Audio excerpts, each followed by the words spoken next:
Welcome mga Kapinoy. Yan, dito naman tayo mga Kapinoy, no? Ayan sa ating YouTube channel. Welcome po tayong lahat dyan sa Luzon, Visayas, Mindanao, at sa sulok ng Kinamundo, no? Sa ating mga mahal na OFW, yan, welcome po tayo dito guys. Yan. Ating balikan at ating pag-usapan ngayon. Itong topic po natin ngayon guys, ito yung siniwalat ni Madam Maharlika, no? Yung tungkol ito kay First Lady Marcos, yung kanyang audio, yung instruction niya guys. Talagang controversial ito, no? Kaya talagang boses talaga ito ni Kuan na First Lady. Kaya yun pakinggan po natin guys itong video. Audio po to. Audio po itong ipalabas po ni Marlika. Kaya pakinggan po natin guys.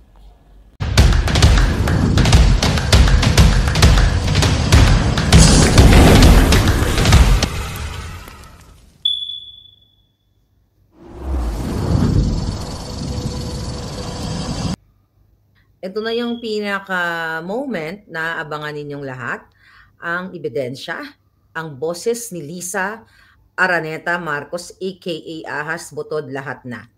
Ngayon mga kababayan, maririnig ninyo first time dito sa channel na ito, first time sa history ng Pilipinas, na ang isang First Lady Ahas ay naging conspirator o mastermind sa pagpapa-extract o pagdukot sa mga minor de edad na mga bata na anak ng kanyang kaibigan o business partner sa kanilang mga illegal business partnership.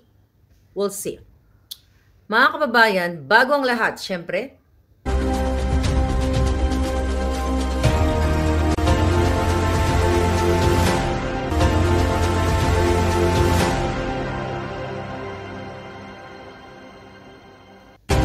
nasa Malacanang compound siya, nakasama niya yung Demi, okay?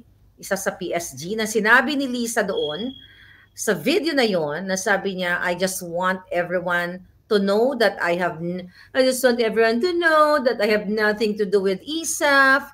Sabi niya, I don't know the people involved, and if I found out somebody's using my name, I shall tell my husband not to appoint you. Okay? So I hope this is clear to everyone.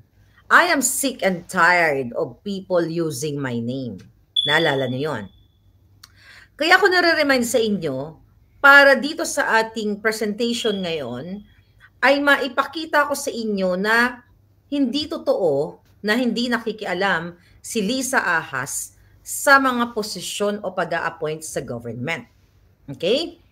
Then, after that, ibalik ko muna kayo dun sa video para, ma-synchronize ang mga information. So after that, mayroon akong pinresent sa inyo na audio video naman ni Social Secretary Bianca Zobel nga. Ito yon mga kababayan. Pakinggan nyo muna.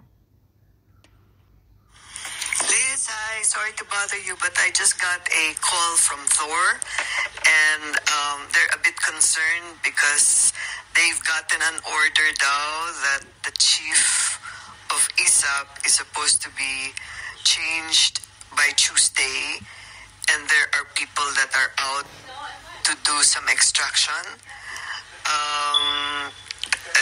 If it's possible to just keep the ISAP as is daw para hindi magulo yung extraction kasi 2 weeks pa yata or something like that. Or please call Thor. I might be saying the wrong things, but Thor needs needs help from you. Thank you. Okay. Explain ko yan sa mga kakanood lang. Yung boses na yan ng kanyang social secretary na nakikiusap yung alias Thor sa loob ng ISAF na wag munang galawin ni Liza Araneta Ahas Marcos ang mga positioning ng military intelligence, which is yung ISAF. Sabi diyan, ulitin natin. Okay?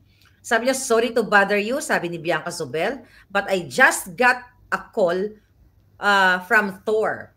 Okay, pinakita ko sa inyo yung alias Thor na mga kasabwat nga doon sa AFP sa ISAP. And there are a bit concerned because they've gotten an order daw that the chief of ISAP is supposed to be changed by Tuesday.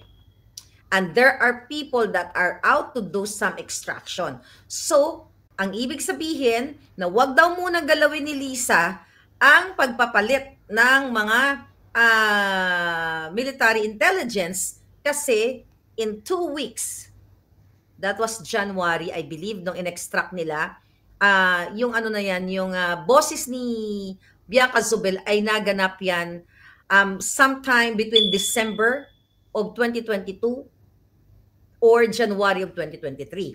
Later on, you will know.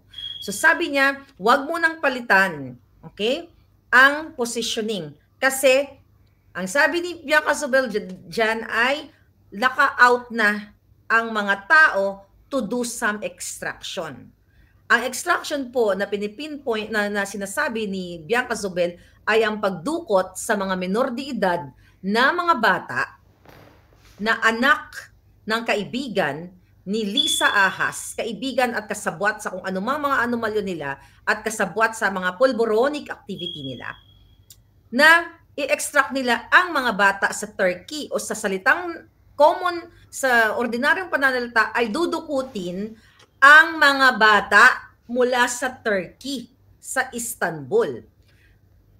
It is possible to if it is possible to just keep the ISAF as is daw para hindi magulo ang extraction.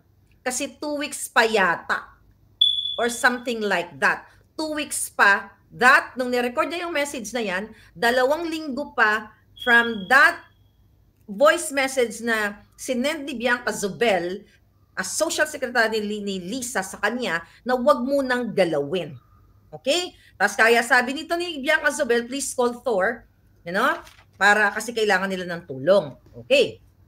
Ngayon, mga kababayan, lingid sa kaalaman ng taong bayan, noong February 2022, nung nangangampanya si Buwaka ng Inang, Kuting Jr. at si Lisa Ahas Araneta Marcos sa Bacolod, tandaan ninyo, ay ginagamit na ni Lisa o ni Lisa Smugs, mga kababayan, ang kanyang power. Hindi pa man nakaupo ang power para maging